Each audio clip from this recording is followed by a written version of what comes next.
Um fazendeiro estava verificando suas cercas quando deparou-se cara a cara com uma onça pintada negra. Durante 48 anos trabalhando como fazendeiro nas terras do Vale do Ribeira, no sul de São Paulo, próximo à divisa com o Paraná, Roberto Silva já tinha presenciado praticamente tudo que a Mata Atlântica preservada podia mostrar. Ele tinha testemunhado tempestades que alagavam áreas inteiras em questão de horas, transformando campos produtivos em lagos temporários repletos de detritos. Tinha visto secas prolongadas que rachavam o solo como cerâmica antiga, obrigando-o a transportar água por quilômetros para manter o gado vivo. Tinha enfrentado onças que espreitavam seu rebanho nas noites de lua nova, capivaras gigantes que invadiam plantações e até uma jiboia de 6 metros que tentara engolir um de seus cordeiros. Porém, em toda sua existência lidando com a natureza selvagem, em todas as décadas percorrendo os limites de sua propriedade de 350 hectares, jamais,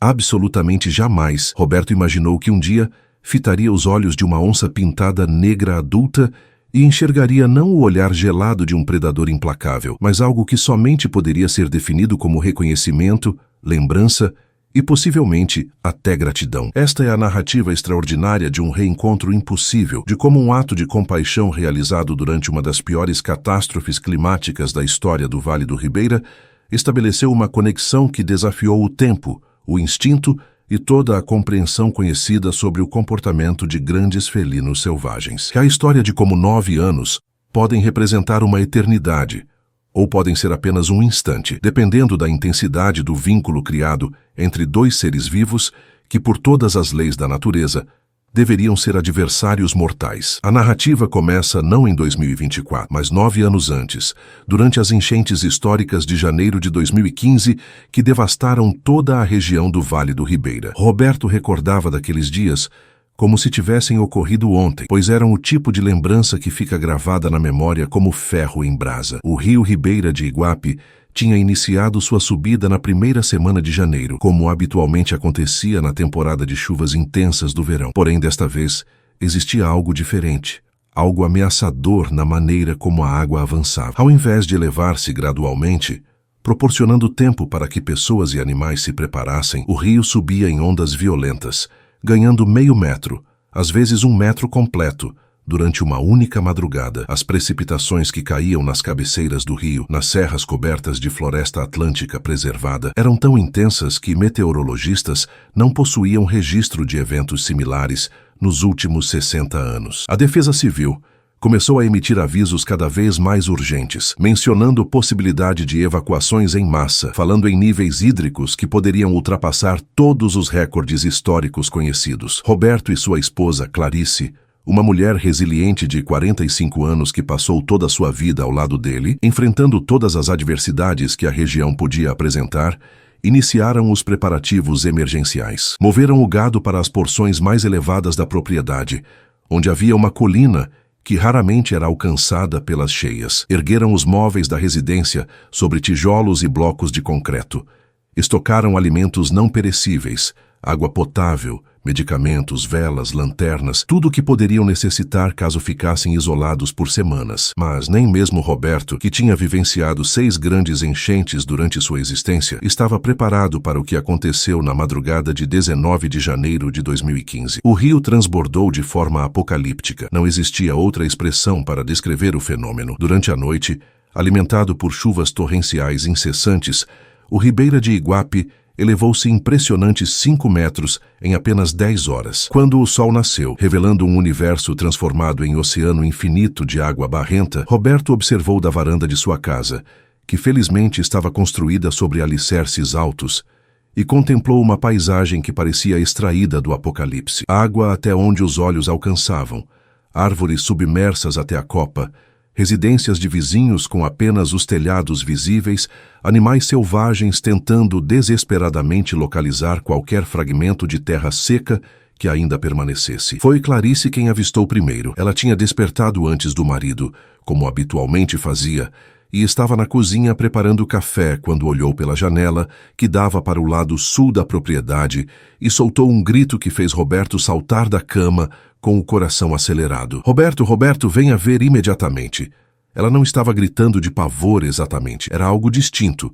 uma combinação de urgência e algo que parecia compaixão angustiada. Roberto correu até a cozinha, ainda vestindo calças de pijama, e olhou para onde Clarice apontava com mãos trêmulas. Ali, a aproximadamente 250 metros da residência, numa minúscula ilha de terra que tinha sido um pequeno morrinho insignificante antes da inundação e agora representava o único pedaço de solo seco visível em toda aquela imensidão de água, havia movimentação. Roberto pegou o binóculo antigo que mantinha pendurado próximo à porta e focou na ilha improvisada. O que ele visualizou fez seu estômago revirar de uma maneira estranha, uma mistura de medo instintivo e compaixão profunda. Havia uma onça pintada negra na ilha, uma fêmea pelo porte, provavelmente pesando aproximadamente 80 quilos, seu pelo negro encharcado e coberto de lama. Mas ela não estava solitária. Agarrados a ela, tentando se manter sobre a pequena elevação de terra que não devia possuir mais que 7 metros quadrados de área, estavam 2 filhotes de onça negra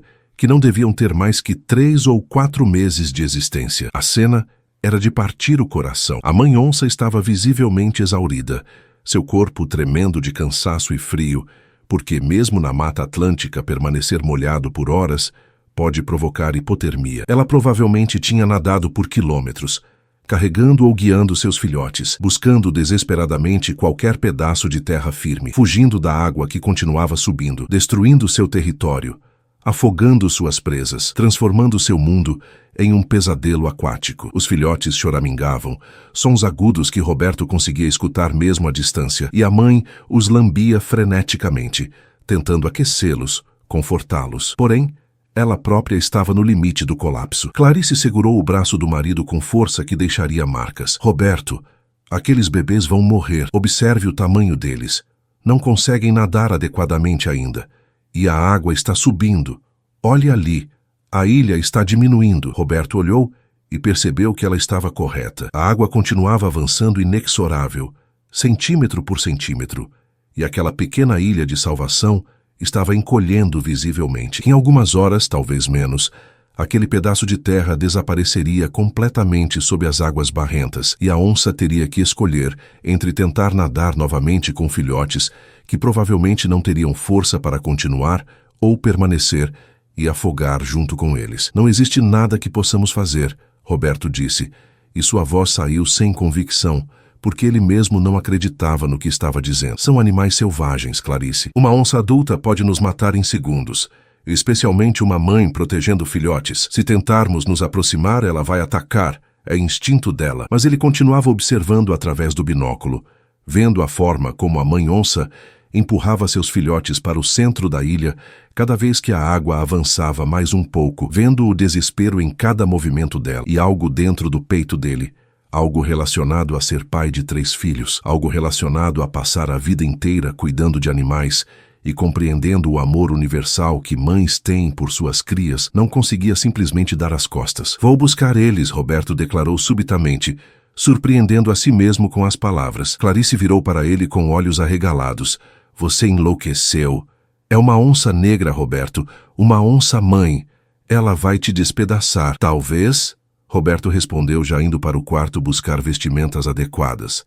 Mas se eu não tentar, vou ter que assistir 3 animais se afogarem e 2 deles são bebês. Não consigo fazer isso, Clarice. Desculpe, mas não consigo. Ele se vestiu rapidamente, colocando calças grossas de brim, botas de borracha até o joelho, uma jaqueta impermeável e, por cima de tudo isso, um colete salva-vidas antigo, mas funcional, que possuía de seus tempos, trabalhando em projetos de preservação fluvial décadas atrás. Pegou luvas de couro grosso, uma rede de pesca grande e resistente e 2 lonas de plástico pesado. Seu plano, se é que podia denominar aquilo de plano, era chegar até a ilha de barco, lançar a rede sobre os filhotes, de forma que a mãe não pudesse atacá-lo imediatamente, pegar os filhotes embrulhados nas lonas para que não pudessem arranhar, transportar todos para um local seguro em terra alta, e então, se tivesse sobrevivido até esse ponto, soltar os animais e torcer para que a onça-mãe entendesse que ele estava ajudando e não atacasse de qualquer forma. Era um plano absolutamente insano, repleto de pontos onde tudo podia dar horrivelmente errado, mas era o único plano que ele possuía. Clarice o seguiu até o pequeno barco de alumínio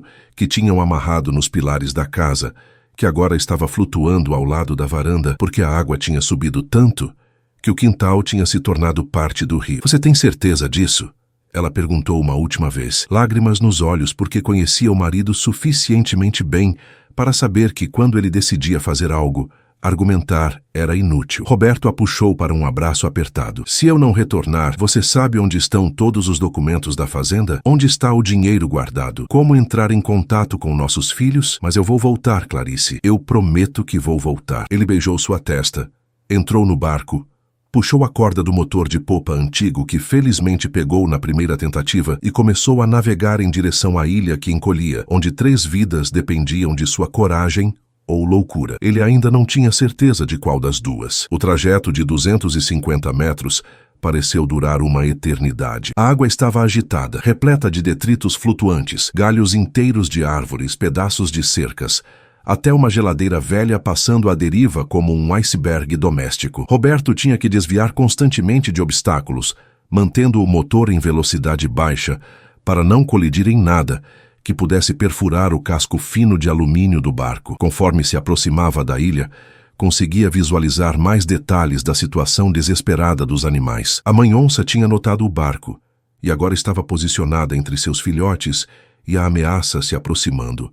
Seu corpo tenso, orelhas para trás, lábios retraídos mostrando caninos impressionantes, seus olhos amarelos fixos em Roberto com intensidade laser, calculando, avaliando, pronta para lutar até a morte se necessário para proteger suas crias. Os filhotes, alheios ao perigo que seus instintos infantis não podiam ainda compreender completamente, continuavam choramingando, seus corpinhos tremendo tanto de frio quanto de fome, porque provavelmente não tinham mamado há muitas horas. Roberto parou o barco a uns 6 metros da ilha, deixando o motor em ponto morto. Olhou diretamente nos olhos da onça negra e começou a falar, sua voz calma, baixa, do jeito que sempre falava com animais assustados na fazenda. Ei, menina, calma. Eu sei que você está com medo.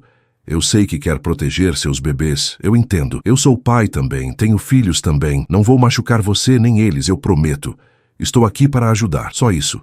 Só para ajudar. A onça negra rosnou, um som baixo e gutural que fez cada pelo do corpo de Roberto se arrepiar, porque era o som de um predador avisando que estava a segundos de atacar. Mas ela não pulou.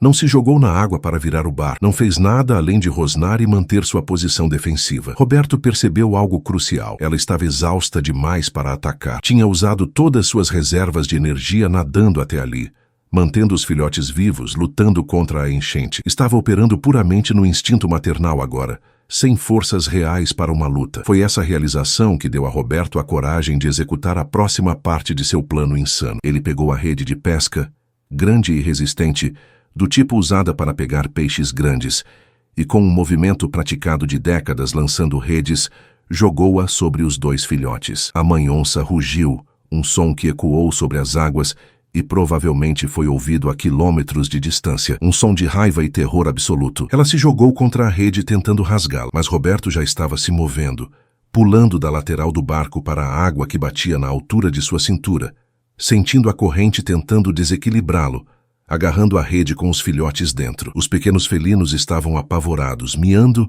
e tentando arranhar através da rede, mas as malhas eram muito pequenas para suas patas passarem. Calma, calma, pequeninos. Roberto sussurrou enquanto rapidamente embrulhava cada filhote em uma das lonas de plástico, criando trouxas que ele podia segurar sem ser arranhado. A mãe estava frenética agora, se jogando para frente, mas Roberto percebeu algo incrível. Ela estava mirando as lonas com os filhotes, não ele. Ela podia facilmente ter pulado em cima dele, rasgado sua garganta, mas seus instintos maternais estavam focados em recuperar os filhotes, não em matar a ameaça. Era uma distinção sutil, mas crítica. Está tudo bem, menina, eles estão seguros, olha. Roberto falou enquanto segurava as 2 trouxas contra seu peito, deixando a mãe ver que seus filhotes estavam vivos, embrulhados, mas não feridos. Vou levar eles para terra firme, entendeu? Terra firme, onde não tem água. Você precisa confiar em mim, você consegue confiar. A onça negra olhou nos olhos dele, e Roberto jurou até o dia de sua morte que viu o momento exato em que ela tomou uma decisão impossível. Ela parou de rosnar. Simplesmente parou. Ficou ali tremendo de exaustão e estresse, olhando para ele, para os filhotes embrulhados, para o barco. E então fez algo que Roberto nunca tinha visto uma onça fazer. Ela deitou. Não foi um colapso. Foi uma ação deliberada. Ela se deitou na terra molhada da ilha e colocou a cabeça entre as patas, mantendo os olhos fixos nele, mas em uma postura que de alguma forma comunicava: eu não tenho escolha. Eu tenho que confiar em você. Por favor, não me faça arrepender. Roberto sentiu lágrimas quentes se misturando com a água fria do rio em seu rosto. Devagar, muito devagar, ele voltou para o barco com as duas trouxas se mexendo em seus braços. Subiu pela lateral com dificuldade, porque o colete salva-vidas atrapalhava os movimentos, e colocou os filhotes cuidadosamente no fundo do barco. Então, em um ato de fé ou loucura que ele mesmo não conseguia explicar completamente, ele olhou para a mãe onça, ainda deitada na ilha que agora tinha encolhido para talvez 4 metros quadrados, e disse: seu turno, menina. Você vem também. Não vou deixar você aqui para morrer. Ele guiou o barco de volta até ficar paralelo à ilha, tão perto que a onça podia literalmente pular para dentro se quisesse. E esperou. A onça levantou a cabeça, olhou para o barco onde seus filhotes estavam embrulhados e fazendo sons que ela reconhecia. Olhou para a água que continuava subindo e então, em um movimento que seria impossível se Roberto não tivesse testemunhado com seus próprios olhos, ela se levantou, deu 3 passos e pulou para dentro do barco. O pequeno barco de alumínio balançou violentamente com os 80 quilos de onça molhada, pousando no fundo, quase virando, e Roberto teve que se agarrar na borda para não cair na água. Seu coração batia tão forte que ele podia ouvir o sangue pulsando em seus ouvidos, porque agora ele estava num barco de 4 metros de comprimento, com uma onça pintada negra adulta a menos de 2 metros de distância. Se ela decidisse atacar, não havia para onde correr, para onde se esconder. Era vida ou morte na forma mais pura possível. Mas a onça não atacou. Ela se posicionou ao lado das trouxas com seus filhotes, começou a cheirá-los através do plástico, fazendo sons baixos de reconhecimento e conforto,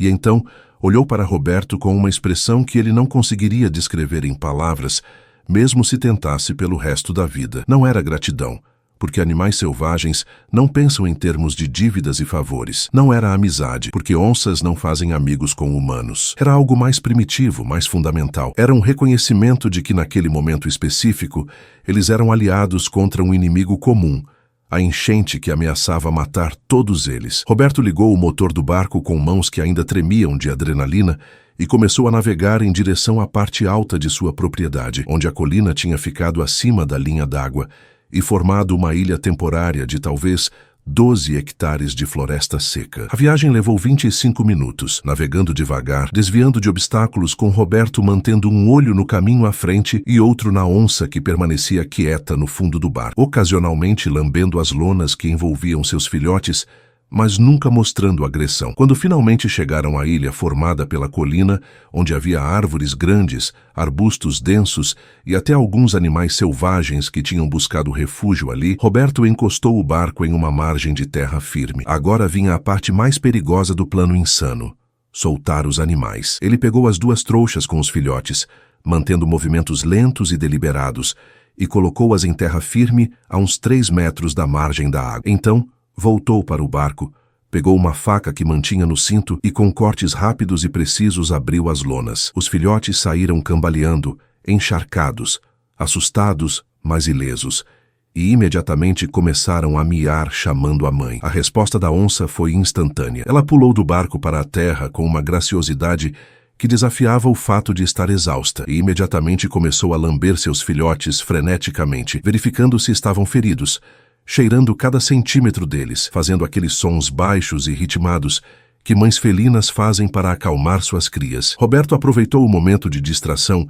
para voltar ao barco, pegar os remos para poder se afastar silenciosamente, sem usar o motor barulhento. Mas antes que pudesse começar a remar, a mãe onça negra fez algo que ele carregaria na memória pelo resto de sua vida. Ela parou de limpar os filhotes, virou-se para olhar diretamente para ele, deu 3 passos em sua direção, parando a apenas 1,5 metros do barco, e simplesmente ficou ali olhando. Os olhos amarelos dela encontraram os olhos castanhos dele, e por 5, talvez 10 segundos, houve uma conexão silenciosa, um entendimento mútuo que transcendia espécies e linguagem. Então a onça negra fez algo ainda mais impressionante. Ela abaixou a cabeça ligeiramente, um gesto que em linguagem corporal felina pode significar não agressão, talvez até respeito, e então virou-se, pegou um filhote pela nuca com a boca suavemente, olhou para trás uma última vez e desapareceu na floresta densa da colina, voltando minutos depois para pegar o segundo filhote da mesma forma, e assim,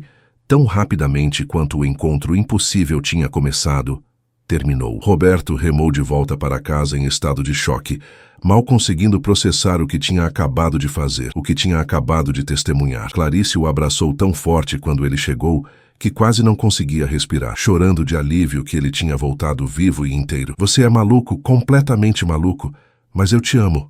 Ela soluçava contra seu peito. Nunca mais faz isso, me ouve? Nunca mais. Roberto prometeu que não faria, e durante os dias seguintes, conforme a enchente lentamente começava a recuar, deixando para trás uma camada de lama, destruição e memórias traumáticas, ele contou a história do resgate para alguns amigos próximos. A maioria achou que ele estava exagerando, embelezando a verdade, porque simplesmente não parecia possível que uma onça pintada negra selvagem tivesse permitido um humano pegar seus filhotes e depois entrado voluntariamente em um barco. Mas Clarice tinha visto toda a operação através dos binóculos, confirmava cada detalhe, e eventualmente a história se tornou uma daquelas lendas locais que as pessoas contam, mas não têm certeza se acreditam completamente. Se inscreve no canal agora e me conta nos comentários. Você já presenciou algum momento de conexão impossível com um animal selvagem? Que animal você ajudaria mesmo correndo risco de vida? Ativa o sininho, porque a continuação dessa história, o reencontro depois de 9 anos, vai te deixar absolutamente impressionado. A parte mais emocionante está chegando. Fica comigo. Os anos passaram. A enchente de 2015 entrou para os livros de história como uma das piores do Vale do Ribeira. Mas, eventualmente, as águas voltaram para os níveis normais. As pessoas reconstruíram suas casas e vidas. E o rio Ribeira de Iguape voltou a fluir tranquilo entre margens definidas. Roberto e Clarice repararam os danos na fazenda, replantaram as roças que tinham sido destruídas e a vida continuou com aquela resiliência impressionante que caracteriza os povos que vivem próximos à natureza selvagem. Roberto ocasionalmente contava a história do resgate da onça negra e seus filhotes durante reuniões familiares, ou quando tomava cachaça com amigos, mas conforme o tempo passava, até ele começou a se perguntar se sua memória não tinha exagerado alguns detalhes, se talvez o estresse e o perigo não tinham feito sua mente criar conexões que não existiram realmente. Talvez a onça não tinha realmente olhado para ele com reconhecimento. Talvez aquele gesto de abaixar a cabeça tinha sido apenas coincidência, não um sinal de respeito. Memórias têm essa qualidade traiçoeira de mudar com o tempo, de adicionar significados que talvez não estivessem presentes no momento real. Mas uma coisa era certa: durante todos os 9 anos que se seguiram ao resgate, Roberto nunca mais perdeu uma única cabeça de gado para ataque de onça em sua propriedade. Seus vizinhos reclamavam regularmente de onças pegando bezerros, de ter que ficar de guarda durante a noite, de prejuízos causados por grandes felinos. Mas na fazenda de Roberto, suas 200 cabeças de gado pastavam tranquilas, sem nunca serem incomodadas. Era estranho, estatisticamente improvável até, mas Roberto não reclamava. Talvez fosse sorte, talvez as onças da região simplesmente preferissem caçar em outros territórios. Mas às vezes, nas noites de lua cheia, quando saía para verificar o gado, Roberto via pegadas grandes de felino na lama perto dos bebedouros, como se algo grande estivesse patrulhando a propriedade, mas deliberadamente evitando causar problemas. Foi em uma tarde quente de sexta-feira, 15 de novembro de 2024, exatos 9 anos, 9 meses e 27 dias depois do resgate durante a enchente, que Roberto Silva teve o reencontro que mudaria sua compreensão sobre memória animal, gratidão e a profundidade das conexões que podem existir entre espécies completamente diferentes. Ele estava fazendo algo completamente mundano, rotineiro, que tinha feito milhares de vezes em sua vida, verificando os limites de sua propriedade. Havia uma disputa menor com um vizinho novo sobre onde exatamente passava a cerca divisória, no lado leste da fazenda, perto de onde a Mata Atlântica fechada começava, e Roberto tinha decidido passar a tarde caminhando o perímetro, verificando os marcos antigos de concreto que definiam legalmente os limites de sua terra. Estava sozinho, carregando apenas uma mochila com água, facão, GPS portátil antigo mas funcional e seu celular que tinha sinal intermitente naquela área. O dia estava bonito, com aquele sol forte, mas não escaldante, que acontece no Vale do Ribeira entre as estações. E Roberto estava de bom humor, assobiando baixinho enquanto caminhava, marcando pontos no GPS, ocasionalmente usando o facão para limpar vegetação que estava encobrindo os marcos de concreto. Quando chegou ao marco 18, que ficava numa área particularmente densa de mata atlântica secundária, onde cipós grossos se entrelaçavam com árvores jovens, formando uma parede quase impenetrável de vegetação verde, Roberto notou algo estranho. Havia um caminho, não podia chamar de trilha porque não tinha marcas de humanos, mas uma espécie de corredor natural através da vegetação densa, que parecia ter sido usado recentemente. Galhos quebrados ainda verdes, folhas amassadas que não tinham amarelado ainda, e algo mais. Um cheiro almiscarado, forte, inconfundível para quem tinha passado décadas lidando com animais. Era cheiro de grande felino. Roberto deveria ter voltado naquele momento. Todo o seu instinto de sobrevivência, herdado de gerações que aprenderam a respeitar o território dos predadores, gritava para ele dar meia volta e sair dali. Mas havia algo no cheiro, algo familiar de uma forma estranha que ele não conseguia identificar completamente, que o fez hesitar. E foi nessa hesitação, nesse momento de indecisão, que ele ouviu o som. Era baixo, grave, vibrante, um tipo de ronronar profundo que fazia o ar parecer vibrar. Vinha do corredor natural através da vegetação a talvez 20 metros de onde ele estava. Roberto ficou completamente imóvel, seu coração acelerando, mas sua mente forçando-se a permanecer calma, porque pânico matava mais pessoas na floresta que qualquer predador. Ele sabia que correr era a pior coisa possível que podia fazer, que correndo ativaria automaticamente o instinto de caça de qualquer felino, transformando-o de ameaça potencial em presa confirmada. Então ficou ali parado como uma estátua, apertando o cabo do facão, mas mantendo a lâmina apontada para baixo em postura não ameaçadora, esperando para ver o que emergiria da floresta densa. O que saiu dos arbustos fez o tempo parar completamente. Era uma onça pintada negra, fêmea, adulta, magnífica e poderosa, seu pelo negro brilhando sob a luz que penetrava o dossel da floresta. Ela devia pesar uns 85 quilos agora, mais pesada que a onça que ele tinha resgatado 9 anos atrás. Mas havia algo na forma do corpo,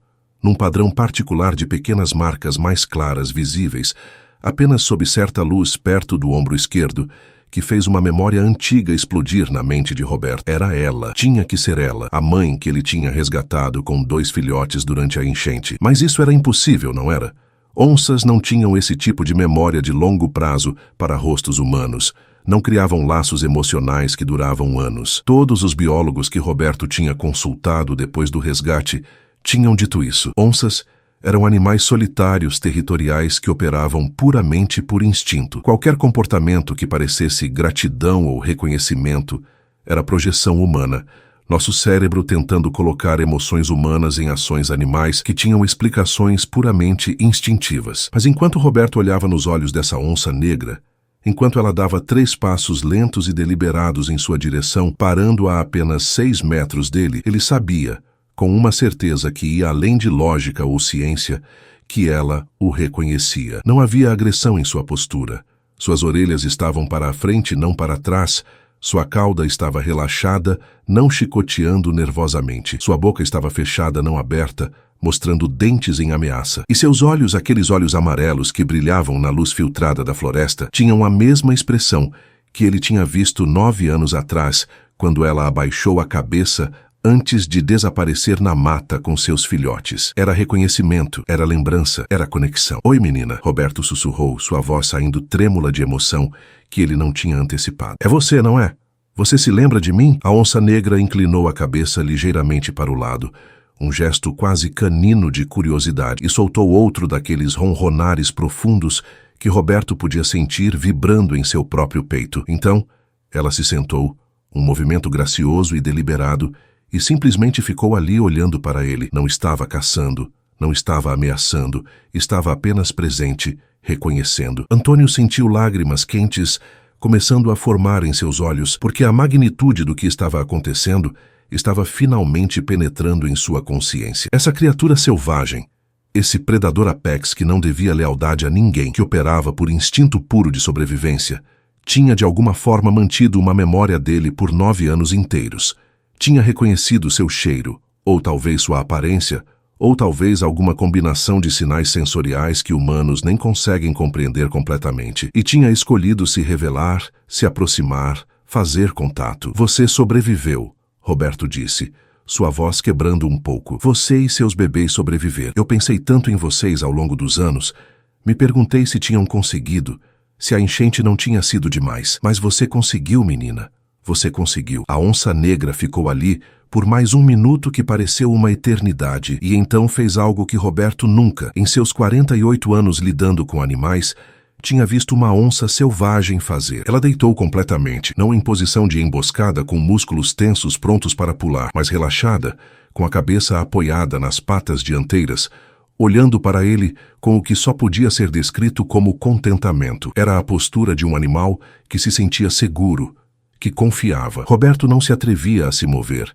Mal se atrevia a respirar, porque sabia que estava testemunhando algo extraordinariamente raro, talvez único na história das interações entre humanos e onças pintadas negras na Mata Atlântica. Foi então que ouviu os sons vindo da floresta atrás da onça. Eram galhos quebrando, folhas sendo amassadas. E então, para o absoluto choque de Roberto, 3 onças negras jovens emergiram da vegetação densa. Não eram mais filhotes, eram adolescentes, provavelmente com 2 anos ou 2 anos e meio de idade. Ainda não completamente adultos, mas já grandes, cada um pesando provavelmente uns 55 quilos. E eles estavam se aproximando, suas expressões curiosas, suas posturas relaxadas, claramente seguindo a liderança da mãe, que permanecia deitada calmamente na presença do humano. Meu Deus! Roberto sussurrou, mal conseguindo acreditar no que estava vendo. São eles! São seus bebês. Não são mais bebês, mas são os mesmos que eu resgatei. Vocês todos sobreviveram. Todos vocês. As 3 onças jovens pararam a uns 12 metros de Roberto, um pouco mais cautelosas que a mãe, seus instintos selvagens ainda fortes, mas claramente calmas porque a mãe estava calma. Eles se sentaram em uma linha irregular como uma família, posando para a foto, e simplesmente observaram o humano que tinha salvado suas vidas quando não eram mais que filhotes indefesos de 4 meses. Roberto sabia que era impossível que os jovens se lembrassem dele diretamente. Eram jovens demais quando o resgate aconteceu, mas claramente confiavam no julgamento da mãe. E se ela estava relaxada perto desse humano específico, então eles podiam relaxar também. A cena era tão surreal, tão impossível, que Roberto teve o impulso de pegar seu celular e tirar foto como prova, porque sabia que ninguém acreditaria quando contasse, mas algo o impediu.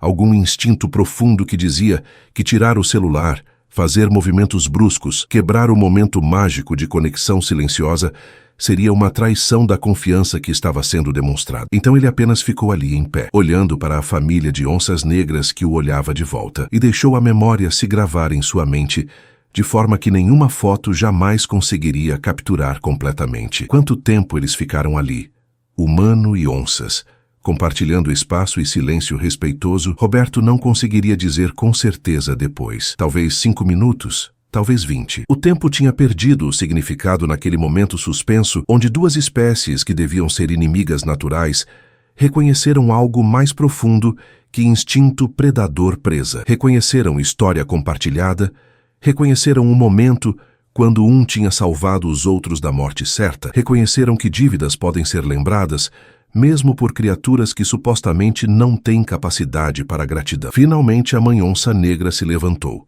um movimento fluido e gracioso, e deu aquele chamado baixo e gutural que Roberto reconheceu de 9 anos atrás. O mesmo som que ela tinha usado para chamar seus filhotes na ilha após serem soltos das lonas. Os 3 jovens responderam imediatamente, levantando e se aproximando da mãe, formando um grupo coeso. A onça-mãe olhou para Roberto uma última vez, e Roberto teria jurado sob qualquer juramento que ela acenou com a cabeça, um movimento pequeno mas definitivo de reconhecimento, talvez até despedida. E então ela se virou e desapareceu de volta na floresta densa, seus 3 filhotes seguindo em fila única, seus corpos negros se fundindo com as sombras profundas da Mata Atlântica, até que não se podia mais distinguir onde a floresta terminava e onças começavam. E assim, tão silenciosamente quanto tinham aparecido, desapareceram, deixando Roberto sozinho na trilha, tremendo não de medo, mas de algo muito mais profundo, algo que tinha a ver com ter tocado brevemente algo mágico, algo que transcendia as regras normais de como o mundo funciona. Roberto ficou ali parado por mais 10 minutos, meio esperando que elas voltassem, meio tentando processar o que tinha acabado de acontecer. Finalmente, com pernas que pareciam feitas de gelatina, ele caminhou de volta para sua casa, A verificação dos marcos de divisa completamente esquecida, sua mente rodando em círculos, tentando compreender a magnitude do encontro. Quando chegou em casa, Clarice estava na cozinha preparando o jantar e olhou para o marido com preocupação imediata quando viu sua expressão. Roberto, o que aconteceu? Você viu cobra, onça? Está branco que nem papel. Roberto se sentou pesadamente na cadeira da mesa da cozinha, pegou o copo de água que Clarice rapidamente lhe ofereceu e tomou tudo de uma vez, antes de conseguir falar. Clarice, você vai pensar que eu enlouqueci. Você vai pensar que o sol bateu na minha cabeça ou que eu tive alucinação, mas eu preciso contar, preciso falar para alguém, senão vou explodir. Ele contou tudo sobre encontrar o caminho na floresta, sobre o cheiro de felino, sobre a onça negra que emergiu da vegetação com aquele padrão específico de marcas perto do ombro esquerdo, sobre como ela deitou na frente dele sem medo, sobre como os 3 filhotes adolescentes apareceram e ficaram ali, toda a família reunida, tranquila, como se estivessem visitando um velho amigo. Clarice o ouviu em silêncio, seus olhos ficando cada vez mais arregalados, e quando ele terminou, ela não disse que ele estava maluco ou imaginando coisas. Ela conhecia o marido bem demais, conhecia aquele olhar em seus olhos, que significava que algo profundo e verdadeiro tinha acontecido. Ela te reconheceu, Clarice, Roberto disse, sua voz cheia de admiração maravilhada. Depois de 9 anos ela me reconheceu. E ela quis me mostrar que seus filhos tinham sobrevivido, tinham crescido fortes e saudáveis. Era como se ela estivesse dizendo obrigada, sabe? Como se estivesse fechando o círculo, mostrando que o risco que eu corri não foi em vão. Clarice pegou a mão do marido sobre a mesa, apertando com força. Você salvou a família dela, Roberto. E ela nunca esqueceu. Talvez os cientistas digam que onças não têm memória para isso, que é impossível, mas eu acredito em você. Eu vi o que você fez naquele dia da enchente, vi a forma como ela olhou para você antes de ir embora. Tinha algo ali, algo que não era só instinto animal. E hoje ela provou que você estava certo. Nos dias que seguiram ao reencontro, Roberto lutou com a decisão de contar ou não a história publicamente. Parte dele queria gritar para o mundo sobre o que tinha acontecido. Queria provar que conexões impossíveis podem existir entre humanos e animais selvagens, que gratidão e memória não são exclusivas de espécies domésticas. Se você se emocionou com essa história tanto quanto eu me emocionei ao compartilhá-la, se inscreve aqui no canal, porque toda semana eu trago histórias reais de conexões impossíveis entre humanos e animais que vão tocar seu coração de formas que você nem imaginava ser possível. Conta aqui nos comentários qual foi o momento mais emocionante dessa história para você, e se você já viveu alguma experiência onde sentiu uma conexão profunda com um animal selvagem. Essas histórias precisam ser compartilhadas, elas precisam ser contadas, porque nos lembram que fazemos parte de algo muito maior, de uma teia de vida, onde cada ser tem valor, tem consciência, tem a capacidade de lembrar e reconhecer bondade. Compartilhe esse vídeo com alguém que precisa ser lembrado da magia que ainda existe neste mundo. E deixa seu like se você acredita, como Roberto e eu acreditamos, que amor e gratidão não conhecem fronteiras de espécie. A gente se vê no próximo vídeo. E lembra, cada ato de compaixão que você faz hoje pode ecoar por anos, por gerações, criando ondas de impacto que você talvez nunca veja, mas que estão lá, reais e poderosas, mudando o mundo uma vida salva de cada vez.